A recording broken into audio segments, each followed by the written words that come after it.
तर मंडळी मी आलेली आहे सिंधुदुर्ग जिल्ह्यातील काळसे ह्या गावामध्ये। तर हे काळसे ह्या गावामध्ये माझ्या मामेभावाने ही कलिंगडाची सुंदर अशी ही बाग ही फुलवलेली आहे।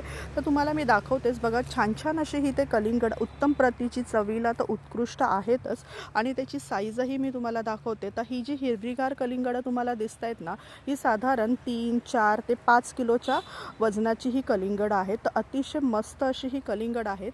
आता इथे यांनी दोन प्रकारची कलिंगडं इथे पिकवलेली आहेत। एक आहे लाल, आपलं जे रेग्युलर कलिंगड असतं, आतून कापल्यानंतर लाल बुंद अशी निघतात अशी, आणि दुसरं आहे हे आतून कापल्यानंतर पिवळ्या जातीचं एक कलिंगड, त्यांनी नवीन जातीचा एक कलिंगडाचा प्रयोग हा केलेला आहे।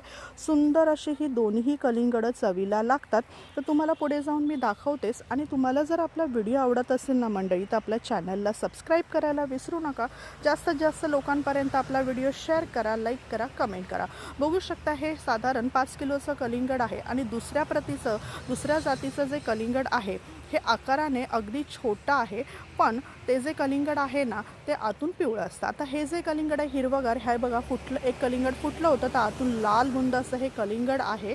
आणि दुसरं जे कलिंगड आहे ते हे आहेत, त्यामध्ये छोटी छोटी फळं आहेत, पण आतून कापल्यानंतर हे जे कलिंगड आहे ना, हे माझ्या भावाने आम्हाला खाण्यासाठी शेतामध्येच हे कलिंगड दिलं होतं आणि घरी जाण्यासाठी तर आम्ही थोडीफार कलिंगडं घेतलीच होती।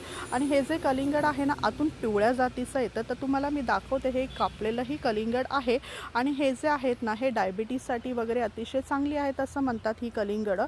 खूप छान अशी चवीला उत्कृष्ट जातीची आहे। कुडाळ मार्केटमध्ये, इतर आजूबाजूच्या मार्केटमध्ये हे होलसेल भावाने हे ट्रकमध्ये लोड करून ही कलिंगडं होलसेल भावात पाठवली जातात। तर बघा, हे कलिंगड कापल्यानंतर असं पिवळं हे आतून निघतं आणि तुम्ही अशा प्रकारचं जे कलिंगड आहे कधी खाल्लं आहे का मला कमेंटमध्ये नक्की सांगा।